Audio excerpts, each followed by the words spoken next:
Hey there, all you cool cats and kittens. I figured today we'll take a look at a couple more examples of graphing and finding inverses. So just again, looking at same types of examples that we started with. So find the inverse of a set of points. So -2, -2, -1, 0, 0, 1, and 1, 2. All right.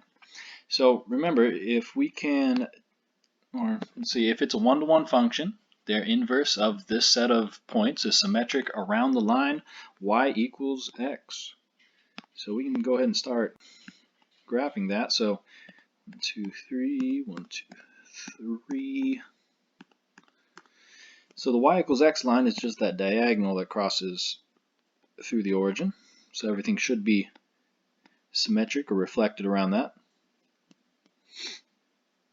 So I'll go ahead and graph these points right now. So -2, -2, -1, 0, 0, 1, and 1, 2. It really doesn't matter what it looks like as long as it's going to be reflected afterwards. So we've got something like that.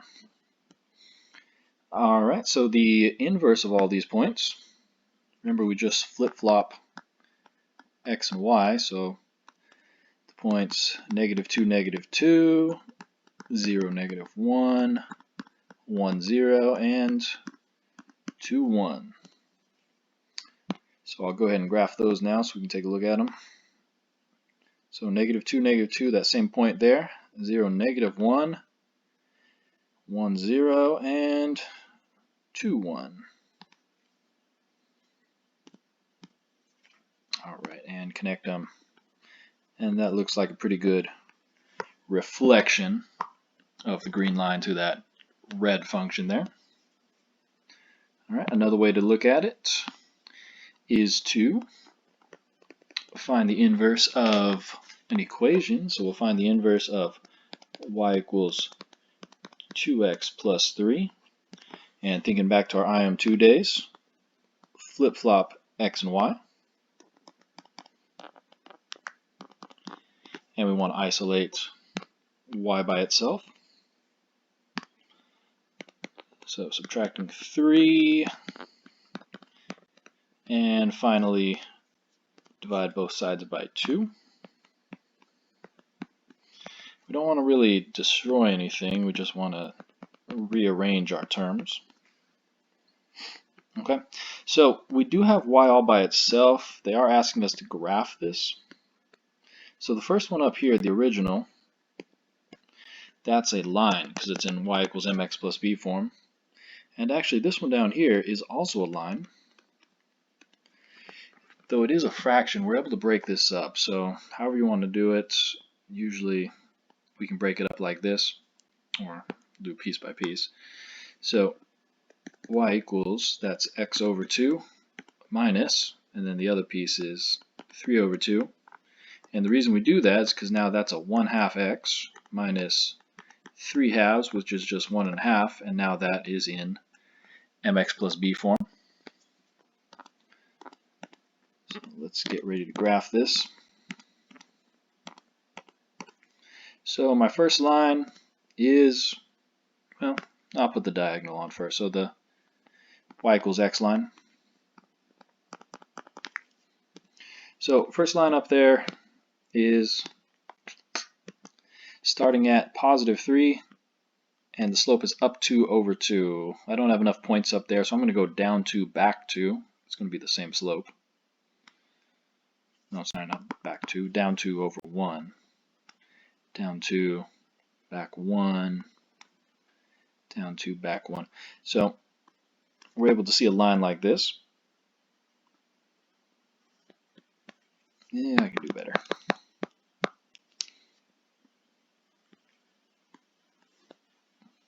Yeah, whatever. All right, the other one.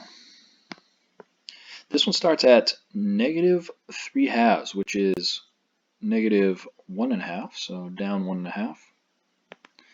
And then slope is up 1 over 2, so up 1 over 2, up 1 over 2. Let's see, can I go down 1 over 2? Yeah. So the lines are starting to merge each other. Eventually everything will cross, and okay. But you see it is a pretty good reflection over that. If you extend them, you kind of get the same thing. Alright, everything's extended pretty well here. Alright. But the general idea is that everything is reflected over this blue line here. Alright. And one last one we're going to look at. It's the example in terms of a rational function. Okay, so let's go ahead and find the inverse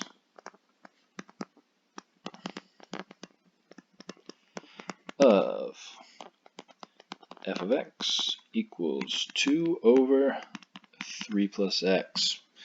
Again, flip-flopping x and y. Obviously f of x is y. So x equals 2 over 3 plus y. And again, we want to get y all by itself. Breaking up this fraction, we can multiply both sides by that piece on the bottom, makes them cancel. But what I do to one side, I do to the other. So distributing this out, we get 3x plus xy equals 2. Made a little bit of a mess, but at least there's no more fraction. We still want to get y by itself, so let's start moving terms. So minus 3x, xy equals 2 minus 3x. And still, want to get y by itself, we would break off that x by division. What I do to one side, do the other. Okay. So in the end, the inverse is y equals x minus, 2 minus 3x over x. So that's all good. They're not asking us to graph it this time. That is the inverse, but we do have domain restrictions. Okay. Domain, where the x on or where the bottom is equal to 0. In this case, the problem number would be 0. So we cannot include 0. And remember, for range, it's just going to be the same information, but now with the letter y. So the y cannot be 0 as well. Okay, short and sweet today.